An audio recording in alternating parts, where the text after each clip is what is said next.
കേന്ദ്ര സർക്കാർ വിവിധ രാഷ്ട്രീയ പാർട്ടികളുടെ അഭിപ്രായം ആരായാൻ വേണ്ടിയായിരുന്നു യഥാർത്ഥത്തിൽ ഈ മീറ്റിംഗ്. പ്രത്യേകിച്ചൊരു ബ്രീഫിംഗ് ഒന്നും ഉണ്ടായിരുന്നില്ല, പ്രസന്റേഷൻ ഉണ്ടായിരുന്നില്ല.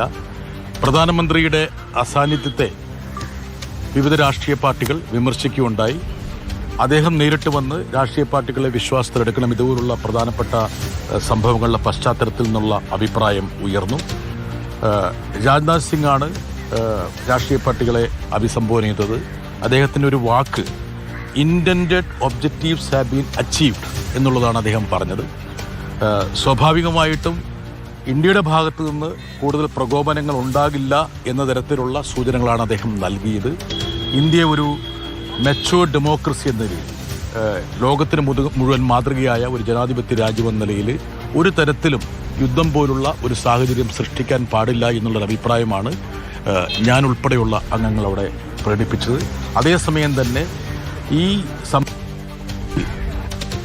ഒരുപാട് വാർത്തകളോട് സർഗാത്മകമായിട്ട് സർക്കാർ പ്രതികരിക്കണമെന്നുള്ള ആവശ്യം വന്നു. അതിലേറ്റവും പ്രധാനപ്പെട്ട ഒരു വാർത്ത എന്ന് പറയുന്നത് പാകിസ്ഥാന്റെ ഭാഗത്തു നിന്ന്, പ്രത്യേകിച്ച് അന്താരാഷ്ട്ര മാധ്യമങ്ങൾ പ്രചരിപ്പിക്കുന്നത്, ഇന്ത്യയുടെ 5 ഫൈറ്റർ പ്ലെയിൻസ് പാകിസ്ഥാൻ, 5 പോർ വിമാനങ്ങളെ പാകിസ്ഥാൻ വെടിവെച്ച് വീഴ്ത്തി എന്നുള്ള വാർത്തയാണ്. അതിലൊന്ന് റഫാലാണെന്നുള്ള വാർത്തയും പ്രചരിപ്പിക്കുന്നുണ്ട്. പാശ്ചാത്യ മാധ്യമങ്ങളിൽ വലിയ പ്രാധാന്യത്തോടെ ആ വാർത്തകൾ വരുന്നുണ്ട്.